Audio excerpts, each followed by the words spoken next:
Today we're going to delve deep into one of the most mind-blowing theories to ever exist in the realm of psychology. No, not that one. No. Yep, that's the one.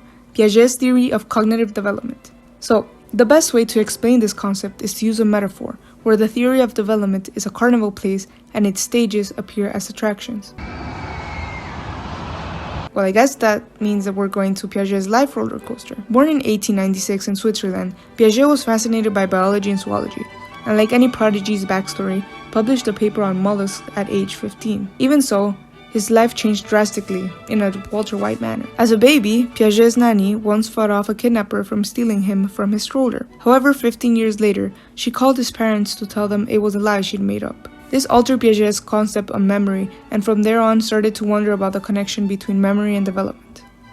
That was fun, I guess. Piaget came up with the concept of cognitive development, but what does that mean? In short terms, cognitive development means the study on how children think, explore, and figure things out. This theory of cognitive development was a byproduct of epistemological research run by Piaget. Piaget, wondering why iPad kids were a thing, aimed to improve education through his research. Oh, would you look at that?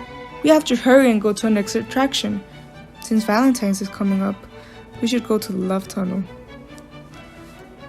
Well, this is certainly not a love tunnel. Here we are in the sensory motor stage, or where newborns to 2-year-olds understand how the world works through their senses and their actions. This is where everyone starts to learn about cause and effect, like realizing that when they push a button, a toy makes noise, or when they shake a rattle, it makes a sound. Children also understand that they're conscious, which is cool, I guess. That was okay. I enjoyed the company in the ride, but let's see what the Funhouse has to offer. Welcome to hell. I mean the pre-operational stage, where 2 to 7-year-old children come to wreak havoc. I'm kidding.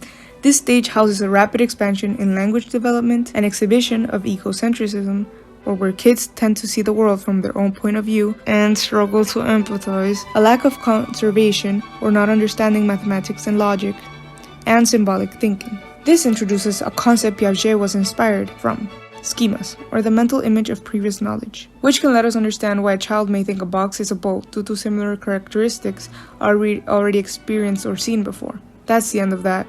Hey, why not go into this mysterious-looking, conventionally placed maze?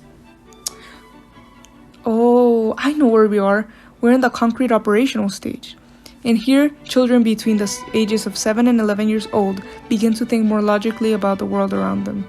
They can understand more complex cause and effect relationships, such as how smoking might give you cancer. Furthermore, children become less egocentric and start understanding the meaning of being human. They can understand mathematics and practice mental thinking, rather than having to write it down or visually learn.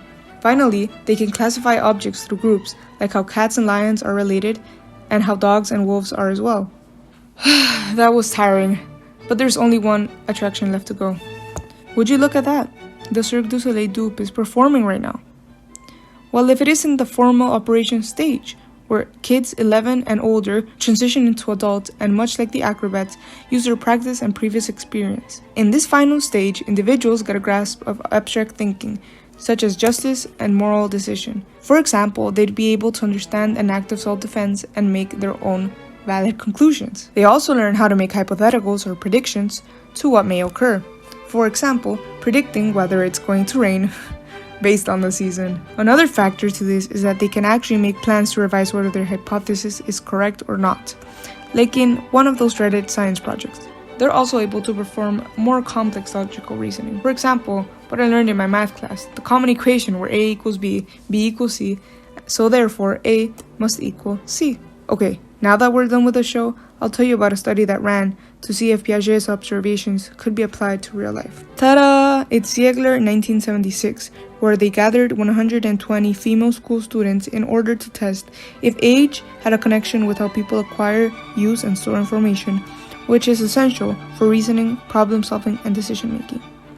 The researchers made 36 different trials with the participants where they'd manipulate a balanced peg mechanism, and they'd vary the weights. Some participants were given out rules, while others had to figure it out by themselves through learned experiences. The procedure was a bit more complicated, but for time's sake, some of the researchers' findings were that measuring children's knowledge and predictions was highly related to their age. However, it is important to acknowledge the weaknesses of this study, such as the small amount of participants, some outliers, and cultural biases. I'll use this as the perfect segue to talk about Piaget's theory of cognitive development's strengths and weaknesses. Some of these theories' weaknesses are that stages are highly linked with age, meaning that it doesn't explain any learning anomalies, such as mental delays or rushes.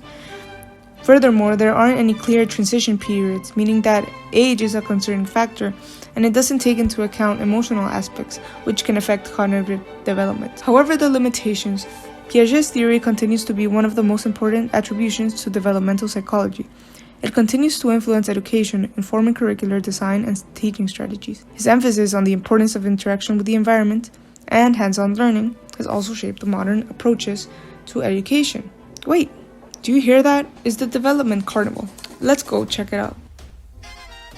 There's Piaget, there's Erikson, there's Vygotsky, and Sir Freud. All these men, yes, even Freud, contributed to the development theories in the realm of psychology. The theories, primarily Piaget, do insist that harsh and intrusive parenting can be something that can damage normal development. Adolescents may face a risk of depression due to lack of communication, cooperation, and support from parents. This also relates to parenting and educator methods of teaching. Strict upbringing may lead to decreased confidence in children, according to various studies.